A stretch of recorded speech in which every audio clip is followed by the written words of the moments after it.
নমস্কার, welcome to easy recipe. আজকে আমি বানিয়ে দেখাবো আলু দিয়ে মাটনের ঝোল। এটা কিন্তু গরম ভাতের সাথে খেতে যেমন ভালো লাগে, তেমনি রুটি বা পরোটার সাথেও খুব ভালো লাগে। চলুন ভিডিওটা শুরু করা যাক। কড়াইতে আমি সর্ষের তেল দিয়ে দিয়েছি। তেলটা সামান্য গরম হলে আমি এর মধ্যে দিয়ে দিয়েছি তেজপাতা, এলাচ, দারচিনি, লবঙ্গ আর 2 চামচ চিনি। ফোড়নটা খুব ভালোভাবে ভাজা হয়ে গেলে, সুন্দর একটা গন্ধ বেরোলে এর মধ্যে আমি দিয়ে দেব কুচনো পেঁয়াজ। আমি যেহেতু এখানে বেশ অনেকটা পরিমাণ মাটন রান্না করছি, তাই আমি পেঁয়াজ 4টে বড় সাইজের পেঁয়াজ নিয়ে তাকে কুচিয়ে নিয়েছি। আপনাদের যদি কম মাটন থাকে সেক্ষেত্রে আপনারা কম পেঁয়াজ ইউজ করবেন, কিন্তু পেঁয়াজটাকে খুব ভালোভাবে ভাজতে হবে।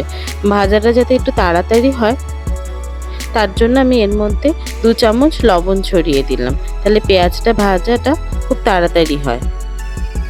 পেঁয়াজটা বেশ লাল করে ভাজা হয়ে গেলে এর মধ্যে আমি মশলাগুলো একে একে দিয়ে দেবো। আমি প্রথমে দিলাম আদা বাটা,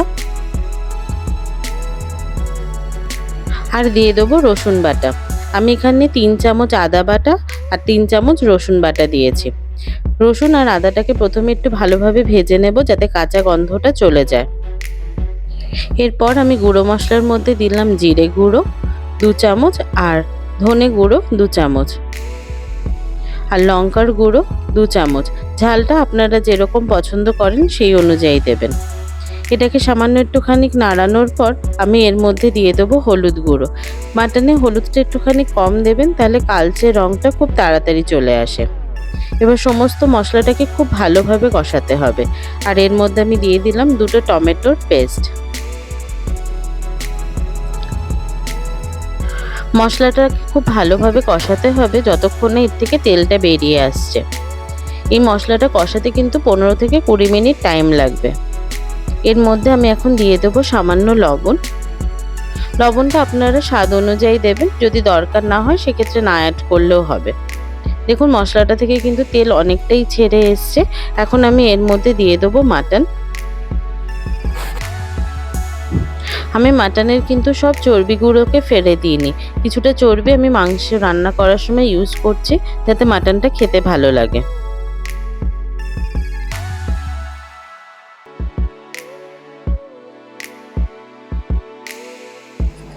এই মাটন রান্না করার সময় আমি পাশে একটা বাটিতে কিন্তু গরম জল করে রেখেছি।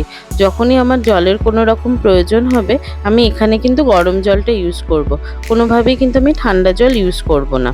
এবার মাটনটা আমার পুরো দেওয়া হয়ে গেছে। মশলাটার সাথে মাটনটাকে আমি খুব ভালোভাবে মিশিয়ে নেব।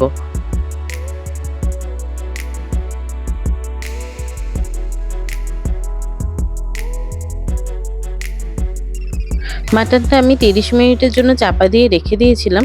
মাটনটা অনেকটাই সেদ্ধ হয়ে গেছে, আরও 15 থেকে 20 মিনিট চাপা দিয়ে রান্না করতে হবে। মাটনটা প্রেসারে সিটি না দিয়ে এইভাবে রান্না করে দেখবেন, এর টেস্টটা কিন্তু আরও ভালো হয়। এখানে ভিডিওতে আমি একটা জিনিস স্কিপ করে গেছি, আমি আলুটা অ্যাড করেছিলাম যেটা সেদ্ধ হয়ে গেছে বলে আমি তুলে রেখেছিলাম, পরে আবার অ্যাড করে নিয়েছি। দেখুন মাটনটা দেখতে কত ভালো হয়েছে।